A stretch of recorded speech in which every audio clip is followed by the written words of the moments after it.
Bon après-midi à toutes. Donc, pardonnez-moi, c'est la première fois avec cette vidéo, donc on va essayer ensemble. Et la dernière fois, on a étudié Fatima Mernissi, non? Vous avez lu sa biographie, un peu ses œuvres, et vous avez lu un extrait, Taille 42. J'espère que vous aviez aimé ça, ok? J'espère. Donc, on va partir d'une citation de Fatima Mernissi.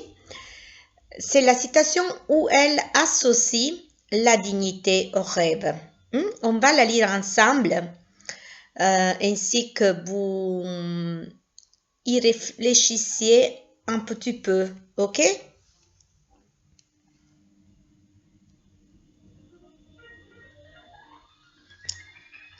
La dignité, c'est d'avoir un rêve fort qui vous donne une vision, un monde où vous avez une place, où votre participation, si minime soit-elle, va changer quelque chose.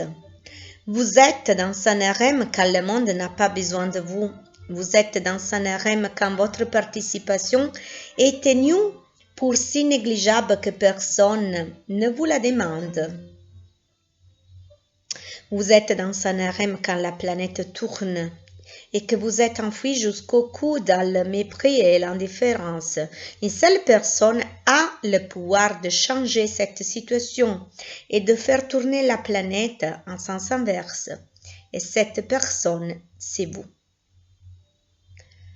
L'ouvrage où on lit ça, c'est Rêve de femme de Fatima Mernissi. Pourquoi je vais partir de cette citation? Pourquoi? Parce qu'aujourd'hui, on va parler d'une autre grande femme, une femme française, Simone de Beauvoir. Simone de Beauvoir est née à Paris, à Montparnasse, en 1908. Et est née dans une famille bourgeoise aisée. Donc, on peut dire qu'elle a eu une enfance tranquille. Mais bon, ses parents, après la Première Guerre mondiale, sont en ruine. Donc, son père dit à ses enfants qu'ils doivent travailler. Et bon, elle déjà à l'adolescence, à l'âge de l'adolescence, à 15 ans, elle se passionne pour l'écriture. Elle étudie philosophie, agrégée en philosophie en 1929. Elle est parmi les 4 femmes qui obtiennent l'agrégation philosophie avec 9 hommes, parmi lesquels Jean-Paul Sartre, l'homme de sa vie. Oui, c'est une liaison surtout intellectuelle, celle entre Simone de Beauvoir et Jean-Paul Sartre. Et Jean-Paul Sartre, philosophe, est le principal représentant du courant philosophique de l'existentialisme, non? Et donc, elle partage la vision de l'existentialisme. Ce couple incarne l'existentialisme qui a son quartier dans Saint-Germain-des-Prés à Paris. Et bon, l'existentialisme, surtout, c'est une rupture, représente une rupture avec les traditions bourgeoises, le conformisme de la bourgeoisie. À partir des années 40, commence la réflexion de Simone de Beauvoir sur la condition des femmes. Et donc, il faut penser qu'en 1944, les femmes acquièrent le droit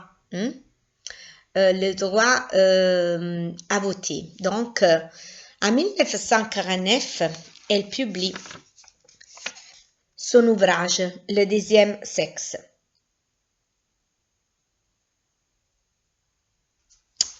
Cet ouvrage obtient des critiques négatives.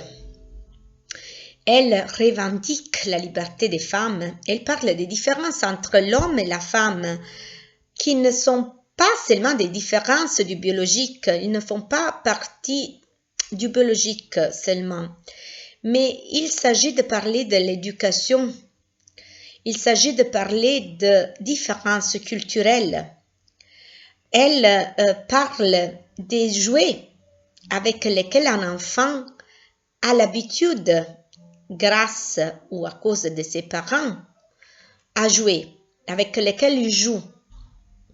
Et donc, c'est là déjà des conditions qui déterminent l'être femme ou l'être homme. Une phrase célèbre tirée du deuxième sexe, c'est « On n'est pas femme, on le dit bien ». C'est la pensée qui inspire l'action de Simone de Beauvoir. Simone de Beauvoir lutte en défense de l'avortement. Elle signe la loi proposée par Simone de Weil pour l'interruption volontaire de la grossesse. Et ce sont les années 70. Mais avant, elle écrit, elle publie un journal intime qui a le titre des mémoires. Je ne sais pas si vous regardez ça. Attendez. Oui. Les mémoires d'une jeune fille rangée, 1958. Elle a besoin de se libérer, d'écrire librement, de parler de soi-même, de son enfance. Il y a des pages sur la mort de sa mère qui sont émouvantes en fait. Mais avant, elle publie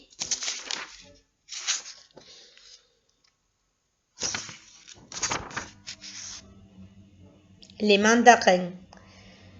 C'est l'année 1954.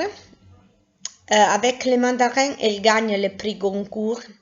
Elle achète une maison à Montparnasse en face du cimetière.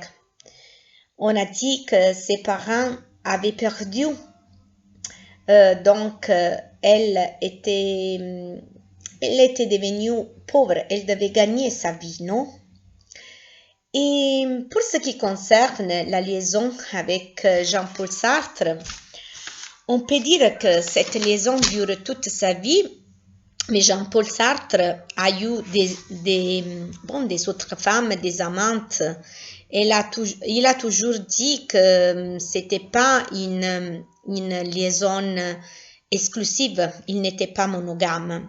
Elle en a souffert aussi.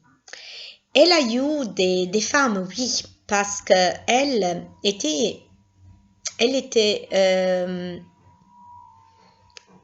elle attirait ses étudiantes.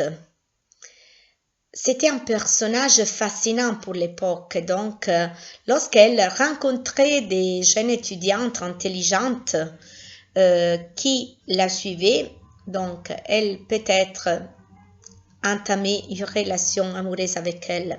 Donc, c'est un peu ça. Et en retournant sa liaison avec Jean-Paul Sartre, il faut dire que cette relation a inspiré son œuvre La cérémonie des adieux, publiée en 1981. Il faut dire qu'elle va mourir en 1986. Donc, juste quelques années après. Et bon, maintenant à vous. Vous avez aimé cette personnalité. Qu'est-ce que vous dites de la lutte pour les droits de la femme que cet écrivain philosophe a menée pendant toute sa vie? Vous avez un peu lu de l'existentialisme de Jean-Paul Sartre. Donc, c'est à vous maintenant de poser des questions concernant la vie, l'œuvre, l'action de cette femme.